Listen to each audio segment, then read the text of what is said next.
you say. Bless your heart, need it in the worst way. La la la, la la la la la la.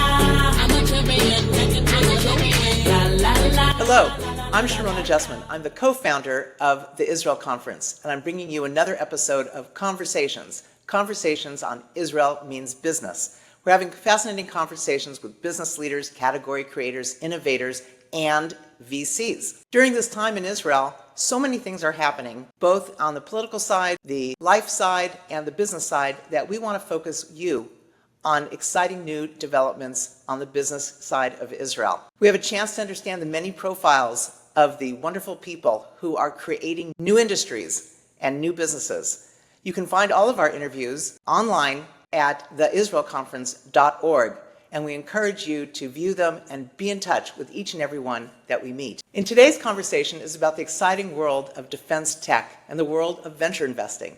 Of particular interest will be the military side of what we can do to enhance our world. So, what does defense tech really mean? Well, it could be munitions, it could be training, it can be military robotics, it can be hypersonic missiles, autonomous fighter aircraft, and all of this with the objective to minimize harm to humans. So what is a VC doing in the defense world? Well, it's finding the best and the brightest to innovate and change up the tools for defending a country or an entity. Think of Mission Impossible or James Bond tech, where the future is in the hands of just a few. We often hear of Israel's incredible power and innovative methods for defending herself, and now we have an opportunity to see what's cooking in the state of Israel. Ironically, since October 7th, Israel has experienced tremendous economic success with a large international set of transactions and impressive new products and technology, especially in cyber tech, which the world wants and draws significant investment. Today, we're having a conversation with Nimrod Cohen, the managing partner of Tau Ventures. Nimrod is an experienced investor who took his success and partnered with Tel Aviv University to found Tau Ventures. Over the past dozen years, Nimrod's investments have been in early-stage companies with tremendous outcomes, companies that have become unicorns, such as Yotpo, WSC Sports, Bring, and Coralogics. We're going to be talking today about business. And in today's conversation, we'll talk about how Israel is going to change the world through defense tech innovation. So first, Nimrod, welcome. Thank you. Nimrod, would you tell us a bit about you and your background and some of the investments you've made that have stood out for you? Sure, absolutely. So thank you so much for having me. So actually, I'm not the typical VC guy, I would say. I started my career around sports. I played basketball ever since I was like 5 or 6 years old. I focused my entire childhood around basketball. I was sure that's the only thing I'm going to do in my life, make it all the way to the NBA, never have a real job. It almost happened. I mean, I played professionally in Israel until I was like 30 years old. But I was lucky enough to combine my basketball career with, as my mother used to say, serious stuff. So I studied law and business. During my basketball career, I did my internship. I realized I'm not going to do that. Became an entrepreneur, had my own startups, sold 2 of them, moved to the dark side of the investors around 15 years ago, around 2011. Invested so far in almost 70 startups. First 5 years together with 2 of my friends in a group we called Plus Ventures. We were pretty much the most active early stage investors around during those times. We did very well there. 6 of our pre-seed investments become kind of large companies, currently worth between $1 to $10 billion. And as you mentioned, about 6 or 7 years ago, I established Tau Ventures together with Tel Aviv University. I'll be happy to elaborate and tell you guys more about Tau Ventures and how we got here, but that's pretty much the background. Not a typical VC guy, I would say. Not at all. And what brought you together to ask Tel Aviv University to establish TAU Ventures? Yeah, so that's an interesting question. I mean, around 7 years ago, the university really wanted to brand itself as a very innovative and entrepreneurial university. So it started with the academy, with some courses and so on. They really wanted to do something practical. They were not sure what to do. They approached me and asked for advice. And I was like, hey, listen, let's see what's going on in the States, where you see leading universities like MIT, Stanford, Berkeley, and others. They established a VC, very successful ones, Why not doing the same thing in Israel, being the first university in Israel, creating a VC, or the first VC in Israel founded by a university? So we were like, okay, makes sense, but why does it make sense? I mean, what is the advantage of creating a VC together with a university? And after some thoughts, we realized there are mainly two advantages of doing that. The first is deal flow. As investors, we're always looking for the best deals, best opportunities. And Tel Aviv University is one of the leading universities in the world in terms of entrepreneurship and innovation. Just to name some statistics, to put out some statistics, half of the Israeli entrepreneurs studied at Tel Aviv University. If you take all the entrepreneurs around the world that raised money from VCs, Tel Aviv University alumni rank 6th or 7th in the world, first outside the US. Unicorns worldwide, the founders' backgrounds, they studied at Tel Aviv University at 7th place, I think, something like that. So for us, it creates a great first look opportunity, I would say. So this is one advantage. And the second part is that at the end of the day, money is a commodity. I mean, the fact that you have money, it's meaningless. It's not going to make you a great investor. It's not going to attract the best entrepreneurs to you. You need to offer something that money can't buy, much more than just money. So the fact that we are part of the university basically allows us to offer our entrepreneurs the different resources around the university. If you think of the connections that the university has, or we can create for our startups and open doors all over the world, or connecting our startups to the relevant knowledge around the university, or workforce, students from the university doing internship with our startups and get credits for that. It's great for the students, great for the startups. We have 1,000 square meters of office space. When we let our startup sit next to us, we never charge them for that. But it's not just about saving them rent. It's about creating this great ecosystem when they sit next to each other, they sit next to us, they eat lunch together, drink coffee together. We add some professional layers on top of that, like forum for the CEOs, CTOs, in-house mentors, and so on. And we're also leveraging the fact that being a VC of a university, that's a very unique positioning. I would even say a very clean positioning, that for individuals or corporates or governments, that's an easier decision to work with a VC of a university.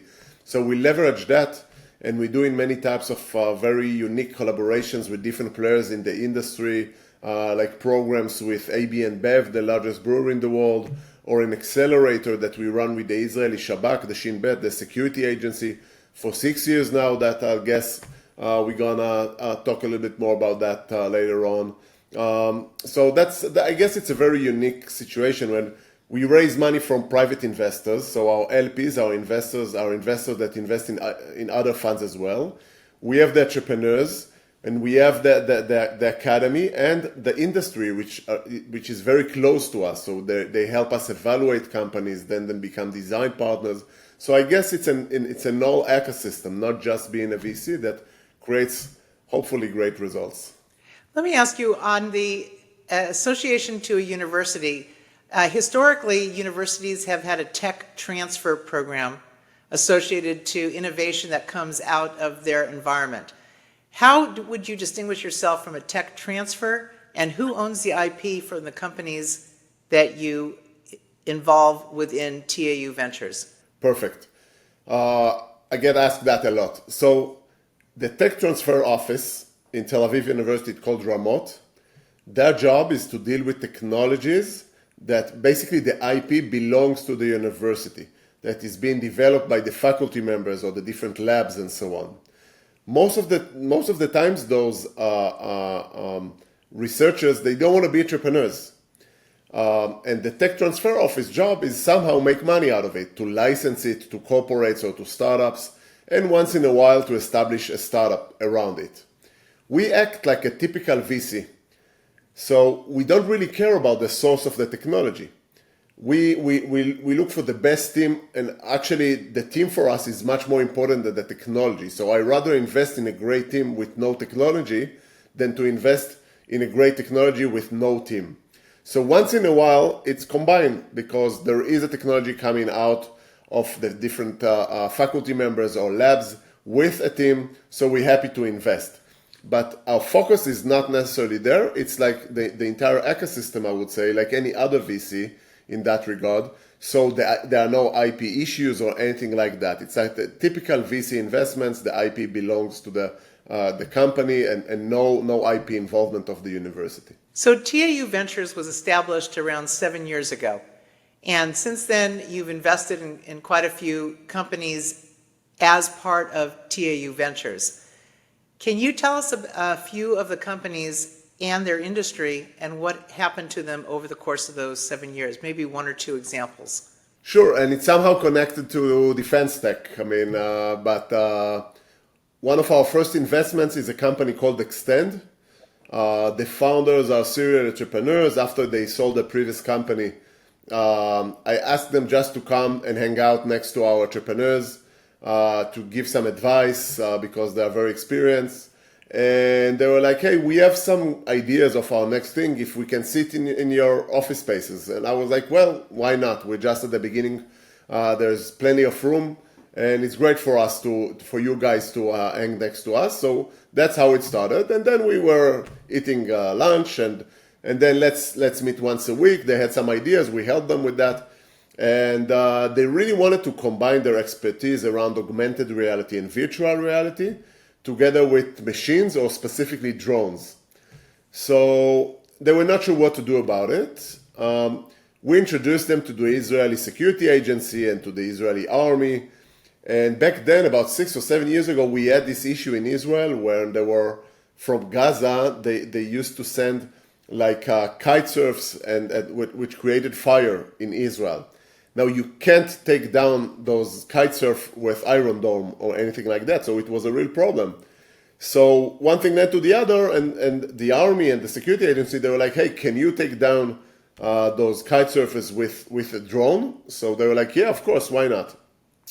So one thing led to the other, and that became like the first product. So they developed a first product that can help the Israeli army with that.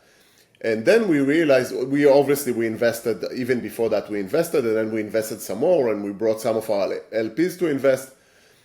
Fast forward, the company raised, I would say, more than $40 million. Wow. They're one of the hottest defense tech companies in Israel. The last video of Yehi Sinwar, just before he got bumped, it was taken by XTEND drone. So for us, it was super exciting because, I mean, not just that they're doing great and they just had a great deal with the DOD and they have like tens of millions in sales. For us as Israeli citizens, being the first investors in a company that took a crucial part of fighting the bad guys and eliminate Yehi Sinwar. I mean, as I mentioned before, I invested in 70 companies, 6 unicorns, but that moment was maybe the most exciting moment for me to know that our companies are not only about doing good for our investors, which is great, but doing good for the entire Israel and the world. To what extent did the Shabak get involved in helping to improve or develop the company? Or to what extent did the IDF engage in technology improvements in partnership with the company? So basically, it's not specifically just in defense. I mean, we believe that a startup can't or shouldn't start the development of the product without a customer. I mean, one of the major mistakes that a startup can do is think for themselves, okay, we know what the world needs. And again, it doesn't matter if it's fintech, cyber, defense tech, whatever it is. Let's raise some money, develop it for like a year, and then go out for the relevant customers, bring them like their dream product. And then many times you realize, okay, that's not exactly what they need. We need to change it a little bit or to change it a lot, or it's not that important for them. Sometimes it works, but we believe in lower the risk dramatically. So for us, once we see a company that we want to evaluate, again, it doesn't matter in which field.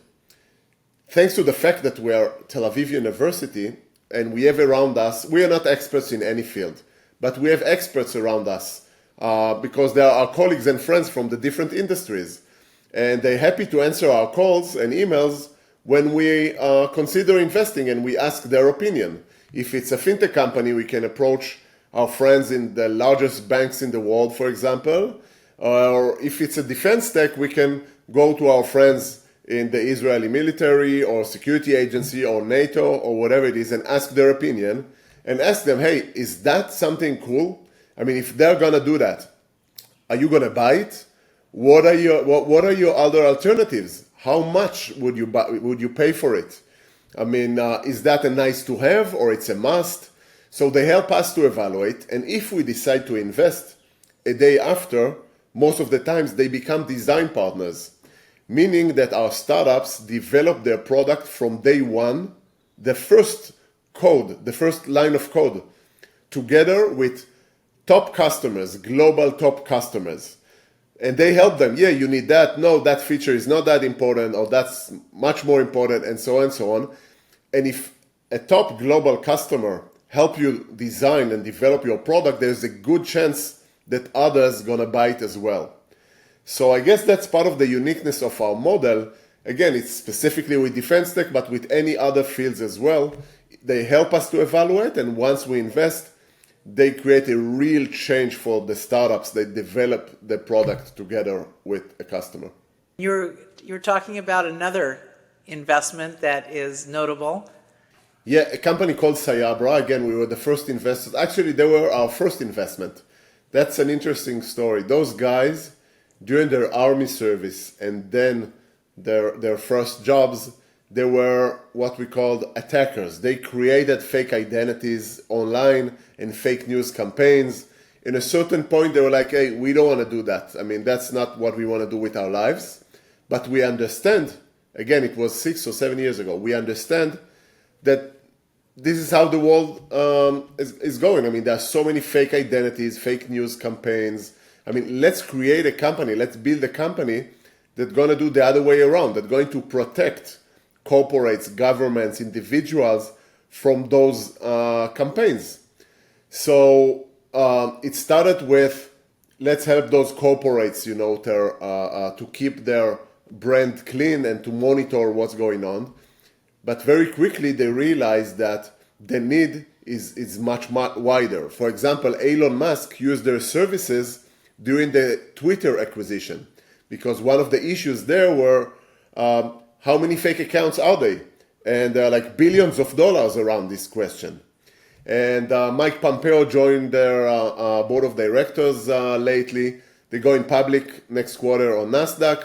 And maybe most importantly, I mean, part of the things that they do for Israel, since October 7th, they monitor the social networks, and they discovered that about 80% of the bad news and bad trend against Israel is totally fake and sourced in Iran. About 80% of it. So it just makes you think, I mean, I guess that there's some better job to do around that, not only around the battlefield, but it gives you a sense of the need of their product. And just imagine how much fake news there is out there all over. It doesn't matter if it's like commercial use or politicians or elections or whatever it is. We live in a very dangerous world. It's not just about bombs and missiles and stuff like that. There are other things that can really hurt the world, and we try to solve and help in that regard as well. Is Cyabra being used by governments to manage, as you say, fake news? Yeah, that's part of it. Basically, to protect countries, politicians, individuals, corporates. You know how easy it is to take a public traded company, a large one, and to create a bad fake campaign that's going to take their share 5% down in 20 minutes. You know how easy it is? I mean, it's crazy. I mean, it's all out there. And we see that as a mission. Cyabra see that as a mission to make the world a safer place. And when you started about talking about defense technologies and the world that we're living in, it's not just about those weapons. And I mean, software is a huge weapon at the end of the day. I mean, and the mess and everything that it can create. I mean, inside countries, between the people, between leaders, between so many areas. I mean, so that's as important as cybersecurity, as drones, as Iron Dome, as so many other things that we need to protect ourselves and everyone in the world. Well, those are fascinating areas. I think we could delve deeply into the area of disinformation. I think that's a whole category of defense, as you say, of corporations, of countries, of people, and general news and the emotion that swells up and creates for riots or for financial ruin. So that's a very important area. That's great that you've helped to enable a company like Cyabra to be a player in this field.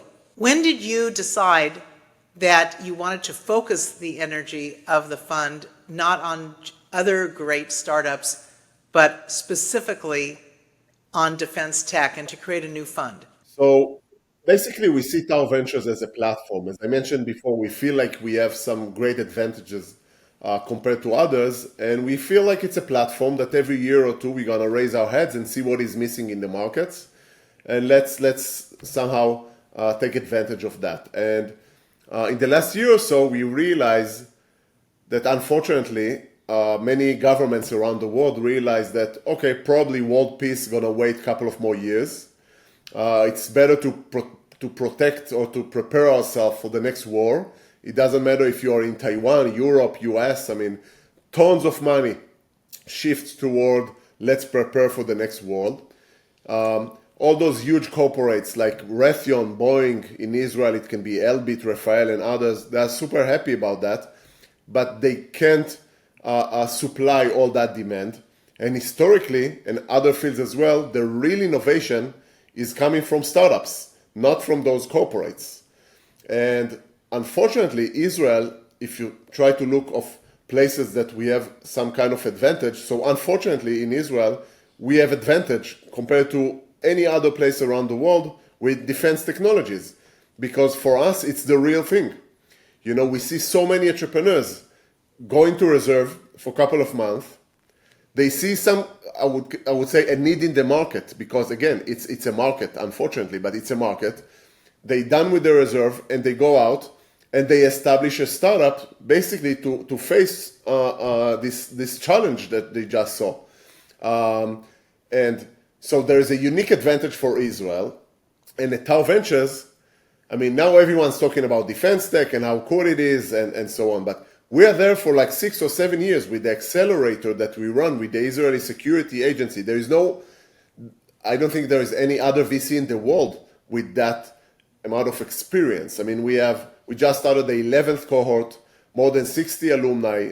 They raised more than $300 million. About 50% of the technologies that we introduced to the security agency, they are currently being used by the security agency in order to save our lives. So we have the unique deal flow. We have all the best people around. So we're like, hey, let's take advantage of that and let's raise a defense tech fund. We got on board the previous CTO of the Mossad, previous head of the Mossad, previous Israeli representative at NATO, and some other guys. And we feel there is a huge advantage for Israel. There is a huge advantage for Tau Ventures. That's maybe the hottest topic out there. So, I mean, we're out there. Let's talk about the accelerator. It's a fascinating partnership between Tau Ventures and the Israel Security Agency, also known as Shabak. Talk to us a little bit about what these cohorts do, how many companies get involved, and what kind of support they get, and what's their exposure? Sure. So it started like almost 7 years ago.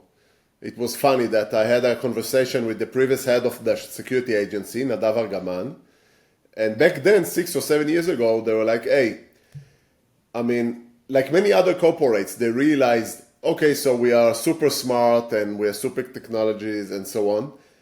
But there are some things that are going on out there that are not good for us. I mean, young people, the dream used to be working for, again, in Israel, Elbit, Tasya, Virit, Rafael, and others, Raytheon, Boeing.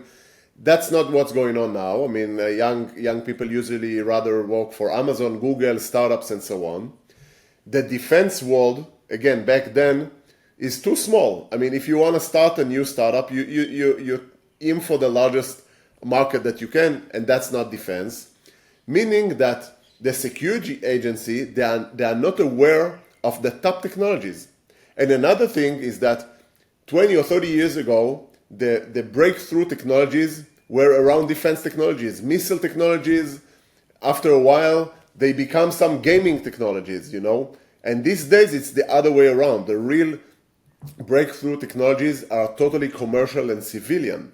So they were like, how can we basically close this gap? So we gave it a lot of thought, and we were like, okay, let's create some kind of a bridge, some kind of a program for those what we call dual-use technologies that can be adopted to more than one industry. So we started with those startups that are not necessarily aimed for the defense or security agency or anything like that. And we're like, okay, if there is what we call a champion, some kind of technology guy inside the security agency that find interest in the startup technology and believes that he can help them and they can help him.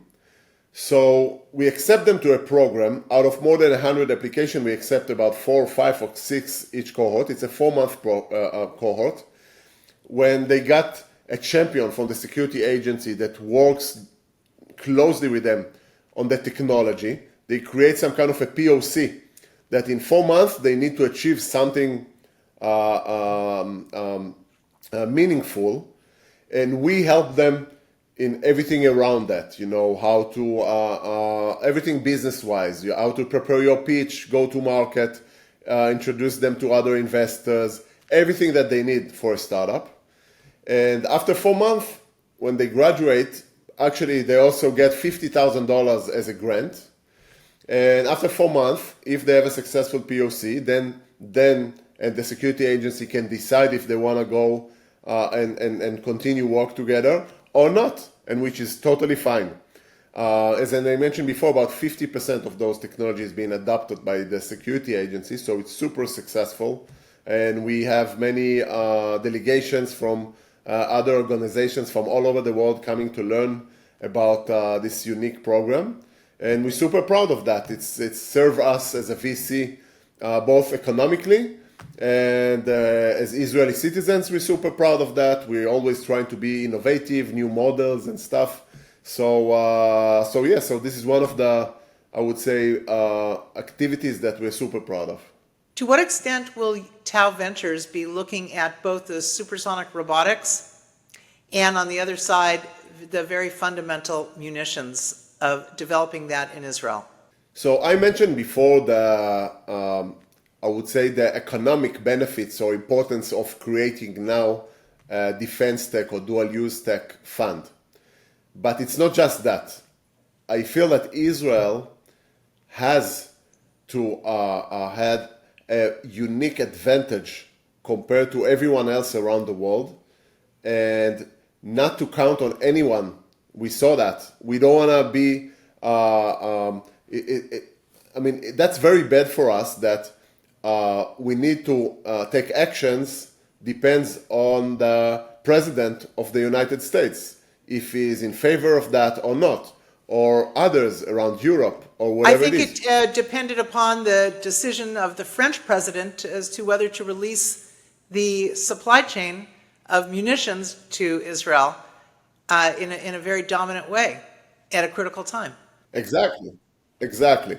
So I think that for us as Israelis and Jewish people all over the world, they understand that investing in a fund that's going to support those technologies is not just about creating great return, which I believe they will get it, but it's part of making Israel independent and pioneer in all those crucial technologies that are important for Israel and for the entire world, because we don't want to buy it from anyone else. I mean, if we can't have it, we have to buy it. And if you have to buy it from someone else, you pretty much put your future in their hands.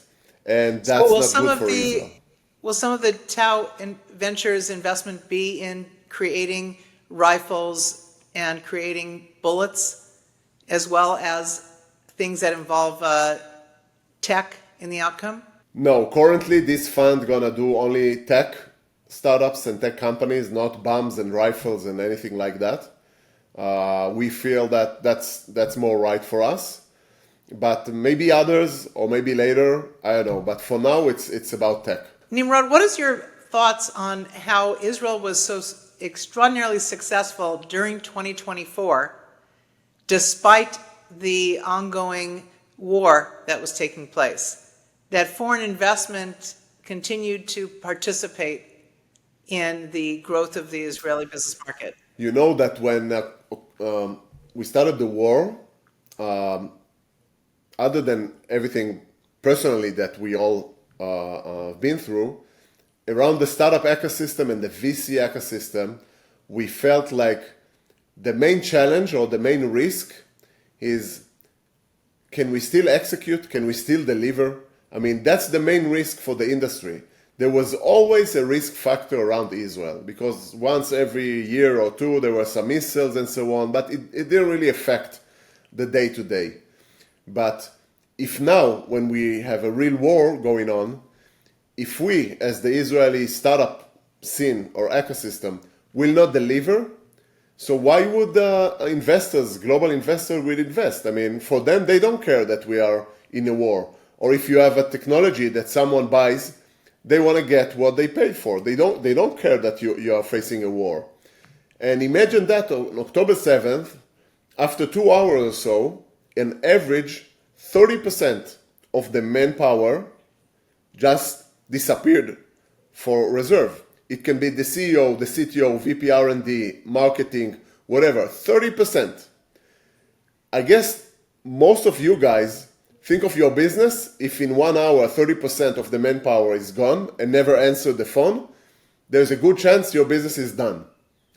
And in Israel, what happened is that so many companies, I saw that in our portfolio, but it's not just our portfolio, it's the entire industry, during this year, tripled their revenues, 10x their revenues, because unfortunately, that's part of who we are, Israelis. We are so resilient. We are so, thinking out of the box. You know, and the reality shows that, okay, 30% gone, we need to find a solution. And you know, so many people ask me, what makes Israel so unique, right, and so successful? And there's no short answer for that. I mean, obviously, we need to be innovative. We have all those unique army units, academic institutions, and so on. But another thing that hit me during this last year or so is that think of all 23, 24, 22 years old all over the world. They just finished college. They had some great parties, beers, and so on, and they might start their own startup now. Think of Israeli, 22, 23, 24. Some of them, they were F-35 fighters. Some of them were in a battlefield with hundreds of soldiers under their responsibility, having missiles over their heads. And now they establish a startup. So the server is down, or the customer never answered the call, or you only have 6 months of money. We can handle it. I mean, the level of maturity and everything around it, again, unfortunately, but that's part of our uniqueness, and that's part of what makes us super successful when you need to be innovative, when you need to be creativity and everything around that. So I think, again, it's a very long story, and it's not like a short answer for that, but I think that's main part of it. Nimrod, as you develop the Defense Tech Fund, do you expect that there will be a significant amount of money coming from LPs outside of Israel? And what percentage do you think are investors who are based in Israel? So our goal is to have 100%, almost 100% from global investors, because we, as a strategy, we want to use our LPs, our investors, as some kind of a smart money, and to create some kind of bridge between Israel and wherever those global investors are. So we're going to have some money from Australia, for example, or Japan and other places that part of our uniqueness will be, okay, so you get money from Tau Ventures, we can help you with some great connections and create a bridge for you in different territories around the world. And in Israel, we have great investors, obviously, and probably we're going to take some money from investors as well. But as Israeli founder, you're probably gonna, that's not like a unique value. You can get to those investors as well. That's a small ecosystem. But we believe now, as part of the value that we can create, will be much stronger from global investors. And we also feel that global investors now understand the need in Israel and understand the opportunity now in Israel, maybe even more than Israel is here. So that's our strategy, and that's how it looks. That's an interesting observation. In the Defense Tech Fund, what would be the dominant areas of focus? Cybersecurity, of course, Israel is well known for. AI, obviously, is embedded into almost everything today. What would you say are some of the categories that we should look for coming out of Tau Ventures, like robotics or other supersonic planes, stealth, radar avoiding technology? What do you see as the dominant areas? So that's a great question that actually brings even a wider question. What is defense tech? As I see it, this entire industry is being developed, and there are not concrete answers to that, because my observation, at least for now, it might change in the future, is that under defense tech, it really depends who are your customers. If you sell to governments or organizations, there's a good chance that you fell under the defense tech title. And it can totally be an AI software company, right? Cyabra, for example, that we mentioned before, that totally falls under defense technology. So we know that we want to focus on that because the go-to-market is super important and different, and the people and the network and everything around it is very unique. You need to have the right connections at the DoD and NATO and other places that we work hard in order to have those connections. And we want to keep ourselves the flexibility because we want to see the next trends. Obviously drones and obviously AI and obviously cybersecurity, but it's not a closed list. We want to keep the industry focus, but inside the industry, we want to keep ourselves the flexibility to be very open and wide. Well, that'll be exciting to see what new companies start coming out of Tau Ventures. And we are excited to learn about what kind of supersonic future tech, almost going to the world of science fiction, that could come from the imagination of the young startups who have tremendous military experience and are now trying to connect it to real world problems as well outside of the battlefield. It's an important endeavor. Our world is increasingly filled with bad actors, and we need good actors to suppress those and to anticipate in advance so that we don't have negative impact. And Nimrod, you and your team are doing something very important to invest into the minds of Israelis to bring good technology into the world. I want to thank you very much for giving us some insight into what you are doing and what Tau Ventures is up to. And we're going to look for a sequel to this as the Defense Tech Fund continues to grow and you nurture more companies into the market. Thank you very much, Nimrod Cohen, for joining us today to talk to us about the world of defense tech, Israel, and Tau Ventures. Thank you so much, Arona. It was a pleasure. And thank you for everything you've been doing for Israel. And thank you, everyone, for listening. You're more than welcome to reach out and to come and visit us in Israel. And thank you, everyone, for the support. And Am Yisrael Chai. Am Yisrael Chai. Toda Rabah. Thank you.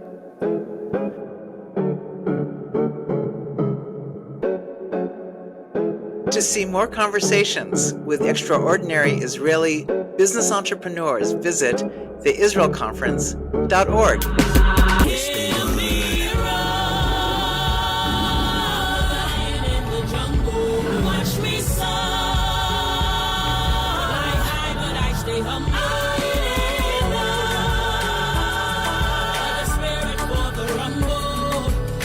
advice for when they stumble. You hold them up, I watch them crumble.